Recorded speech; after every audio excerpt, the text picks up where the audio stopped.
Hello, everybody. So, as some of you may or may not know, I am certified as a master life coach, but I do have specialties in abundance mindset, purpose, and wholeness, as well as singleness. But I'm not limited to those areas. I really do take the time to dive in deep into every area in your life and see how we can make things better and overcome a lot of the challenges that we face.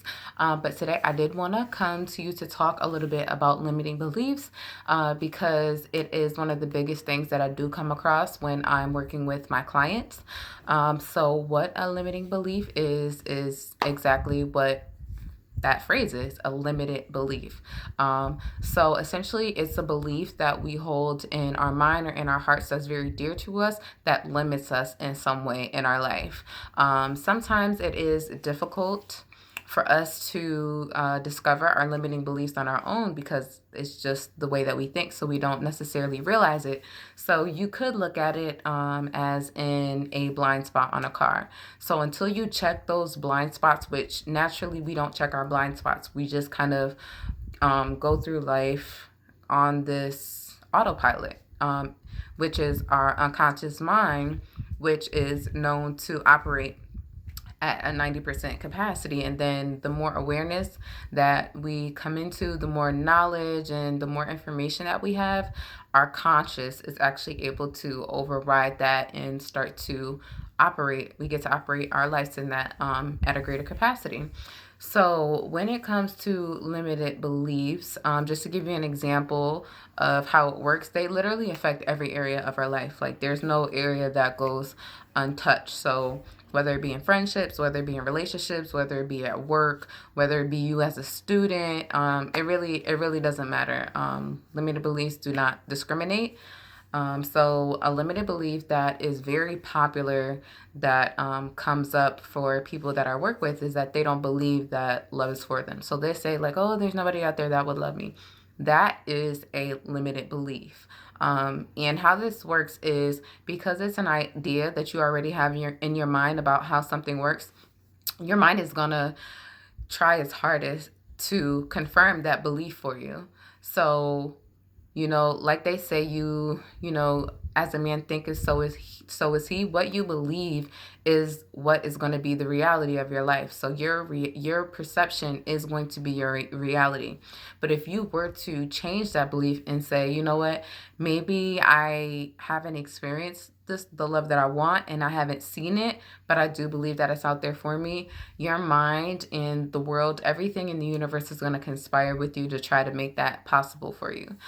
So that is definitely a limited belief that I come across often. Another one comes with as far as money.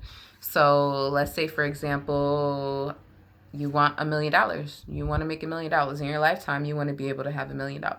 Most people would think that's like insane. That's ridiculous. Like that can never happen for me.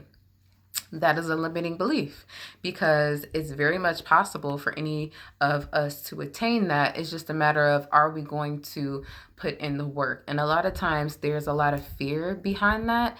And when we think things like, oh, that's not possible, we naturally take away the accountability and responsibility that comes with making that happen. So it's kind of like this protective thing that we have, but at the same time, it's not protecting us.